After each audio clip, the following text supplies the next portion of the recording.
Well, the thing is, you saw, for me, the Mhm. gunners were more of a risk. They were the danger. They were the lethal danger as far as I was concerned. So the idea of Yeah. having a fist fight. I mean, I had a guy who tried to start a fist fight on the upper yard at Quentin, but I just ducked out of it because the last thing I want to do is give the gunners a chance to shoot me through Mhm. the spine or something and drop me Yeah, on well, the deck. that's why you don't engage in fist fights. I mean, fist fights, for all intents and purposes, really weren't allowed. And I mean, they happened, don't get me wrong, as you well know, but a fist fight would shut down business. So, if you had a fight, then they had to do a risk assessment, particularly if they were gang members. And so they would shut down the joint, and that stopped business. So you didn't want to intrude upon that business. But I don't know that I've ever really been in a fist fight in prison. I've been in many knife fights, but that's the point that it has to come to. You know, the exception there was T.D. Bingham and I went out to the Adjustment Center yard there in San Quentin. Mo Farrell and Bosco Emmy had hit Hawaiian John. And Hawaiian John, we just arrived there the night before, and I'd told Mo had told me that he was going to hit Hawaiian John, and I told him, no, you're not. He's an associate.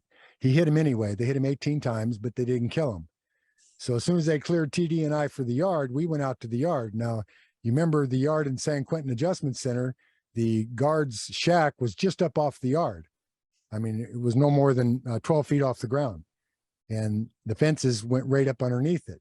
So we were in the center yard that had 3 yards, and it was right in front of death row. But they started with a shotgun, and then they would go to the Mini 14. In this case, TD and I both took 5 rounds from that shotgun in the back. So that's 10 rounds total. So they're using birdshot, or they're using double-out buck, or what? Well, they used both. It depended. I've got shot throughout my entire body still to this day, as a result of the encounters at San Quentin. But the purpose in telling you that story is that there were no knives involved that day. That really was a fist fight.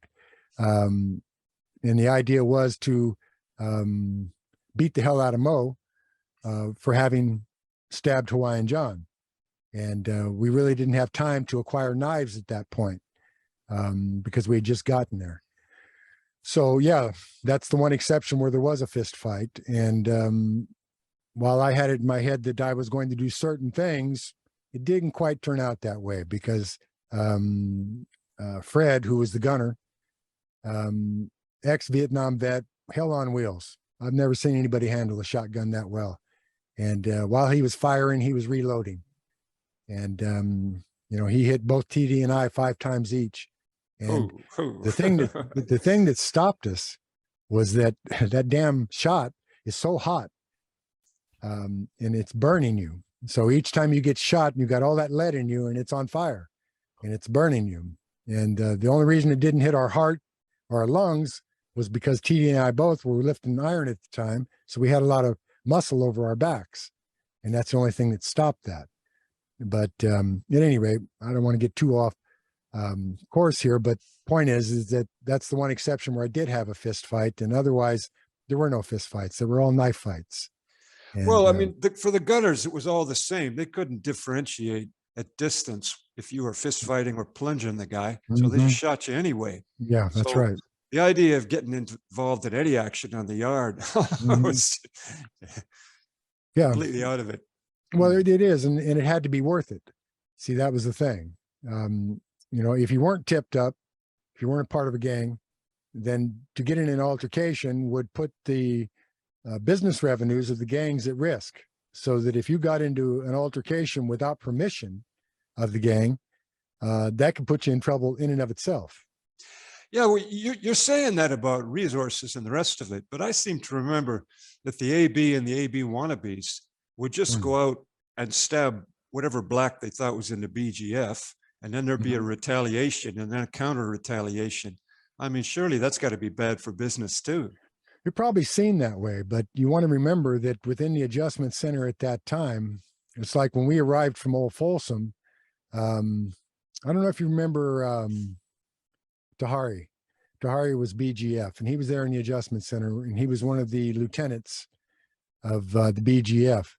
So when we arrived there, their goal was to get to us. They were enemies. So they would cut the bars out of their cell. And when they would escort us in off the yard, you know, you were cuffed behind your back and then you came onto the tier, and they would come out of their cell in an attempt to kill us on the tier. So it wasn't so much a kill on sight. It was the opportunity that presented itself. Now, I had situations where I had an individual coming out of his cell. The guards ran off the tier. I went to a designated cell, had the handcuffs removed, was given a knife, and went down to deal with the situation. You know, in this one particular case, the damn idiot got stuck in the bars. He didn't cut out enough bars, so he got stuck. And you know, I wasn't going to hurt him. I just pushed him back in and took his knife away from him. He had a big old bone crusher. But you know, so the idea of just going out and stabbing somebody, it didn't really happen like that, because for the most part, they had the yard segregated. So center yard was Mexican Mafia, Aryan Brotherhood, and then the far yard was BGF, Black Panthers, Texas Syndicate, Nuestra Familia, and then the first yard were your regs. So you had your regs, and that typically weren't tipped up. So they segregated it in that way. At Folsom, it wasn't segregated. So we were able to go to the yard, and we were able to do battle, and did do battle. So it was, I wouldn't be talking about the adjustment center. I'd be talking about the main line. I Yeah, remember main in line's particular, completely different. I mean, this guy who was suspected of being a BGF member showed up on the fish tier, Mhm. and almost instantly 2 guys were sent, and they stabbed him about 17, 20 times. Yeah. And of Yeah. course, then there was the retaliation that the BGF were going to be doing. And this is when they attacked all the white boys in the library, tried to stab 4 people there. So it seemed to me that these kind of racial attacks were just bouncing back and forth pretty regularly. Yeah. So this is why I was wondering, because whenever they did one of those attacks, there'd be a lockdown. So then business presumably would suffer. Yeah, you couldn't give the individual who had arrived, if he was tipped up, say with the BGF, the opportunity to establish himself, because the whole idea behind what was going on there was the control of the resources. So that if you gave him the opportunity to bring his people together and organize them, and then that impacted upon the control of the resources. So because they were enemies, then the minute a person drove up and he was identified as an enemy, then he was hit. And, you know, that's one of the characteristics of controlling your environment. And of necessity, if the prison was slammed as a result of that, then it was. Then you prepared, like you say, for the retaliation, but that required that somebody be in place to retaliate. Now, oftentimes, well, this is the thing, because the guys who got retaliated against would just be any white boy they could find. That's right. Yeah, that was usually the case. I mean, it was my pet peeve, and you know, you had the neo-Nazi group there in San Quentin on the yard, and they would talk out the side of their neck all day long, particularly demeaning and degrading blacks. But then when it came time to get down, they were nowhere to be found. And what would happen is just what you just said, is that the blacks would look for any white and stab them, you know, just in retaliation for what the neo-Nazis had been putting out there. And that was always one of my pet. It's actually why I went to war against the neo-Nazis, because of that modality that they incorporated in their status on the main line. And well, it was that very same group of neo-Nazis that Phil Thompson and I had to confront one time, because they told me that I had to get off the yard or go stab a black, and they didn't care which black it was. And so that was the drama. Well, the bitch of that is, John, is that they weren't doing that themselves. You see, they were attempting to recruit regs like yourself. You know, you were a reg, and stand up. And so they attempted to impose upon you the idea that you have to do this, and if you don't, you have to lock up. You see, and they did that a lot. And a lot of people don't understand that about prison or the prison environment, but that's why I took issue with the neo-Nazis.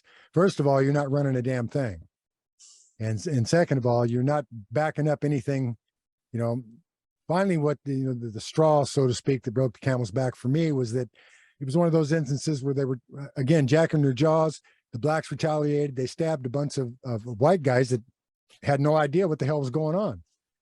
And so then I took issue with the neo-Nazis and I attacked them, and effectively. And, that shut it down for quite a while. It was their so-called Fuhrer. I'm trying to remember his name. Brian Weiss, maybe. That's the name. I remember the face, but I don't remember the name because I had words with him myself. Blonde hair. He was down in the corner there. You know where they used to call, right in the corner of the yard, far in the yard there. They used to call the garden, the big yard, the garden, down where they called it. Yeah, that became Coyote Park. And, that's eventually where we built sweat lodges for our ceremonies. It was down in Coyote Park. That's what we named it. But I know exactly where you're talking about. Now, they've done a lot of rebuilding in San Quentin, but back then, you had the old brickyard, and that was the lower yard, and that's where R&R was at. And then you could move out into where you're talking about, into that garden area. And, but a lot of killings, a lot of stabbings happened down there on that brickyard, right up against that brick face. Yeah. As you went the other side of R&R, a lot of killings down there. Well, there were certain blind spots that people favored, That's right. Yeah. Yeah. So but I remember the rotunda, coming through the rotunda, going to Chow was also a favorite. Yeah. Yeah. It's a blind spot. And any place that you had stairs was a blind spot. If you could have somebody ducketed to New Miller Hospital, then you had a multitude of blind spots in the hospital. The problem there is back when you and I were there, the triage teams in New Miller Hospital were out of Vietnam. So the thing is that if you were in a knife fight, no matter how severely you were injured, if you weren't killed on the spot, they could save you, and they did. Yeah. It was amazing how many people they did save, for that reason. I've got a question for you. There was people kept talking about this famous case where a guy was, I think it might have been Old Folsom, where a guy was ducketed to the chapel, and and of course he was taken out, but it became an expression, ducketed to the chapel. Do you remember this case? Yeah, I do, and I know what you're talking about. See, the problem with that is that that was supposed to be a neutral area. In other words, you didn't impose upon the clergy or the church in that capacity. In other words, you respected certain things. You didn't stab somebody in the visiting room in front of their family. You didn't stab somebody in the church because that was the church. So, that's why it became an infamous case, is because the person had been ducketed to the chapel and was killed in the chapel. And that was unprecedented. And to my understanding, it never happened again. But the term held. Which group was involved in that one? I think that had to do with, matter of fact, I do think that was the brand, because you had Dennis Murphy, who was on the line there, and they called him Irish Murphy. And he had suggested that he hadn't condoned that. So, but the fact of the matter is that the individual who was killed was ducketed to the chapel and was killed, but it was not sanctioned. Well, it was famous midst the white boys as an expression. Yeah. Yeah. You have that. Not only at Old Folsom, but at San Quentin. So you want to remember that Old Folsom and San Quentin both were strongholds for the brand. And, the brand ran both joints along with the Mexican Mafia. So the influx of Black Panthers or BGF or Texas Syndicate, or very rarely did you see Nuestra Familia. But, up at Old Folsom, we had the Siboney's Liberation Army with Joe Romero and his group. Manson and his group were up there. And, you had Texas Syndicate. So you had a lot more open warfare up at Old Folsom. And a lot of that occurred within the whole, although some did take place on the main line. In San Quentin, again, you had a lot of violence in the adjustment center, but you also had violence on the main line where you were at. And it was significant violence, where people were being killed. In the year that you got there, as I recall, there were no less than 86 people killed on the main line at San Quentin.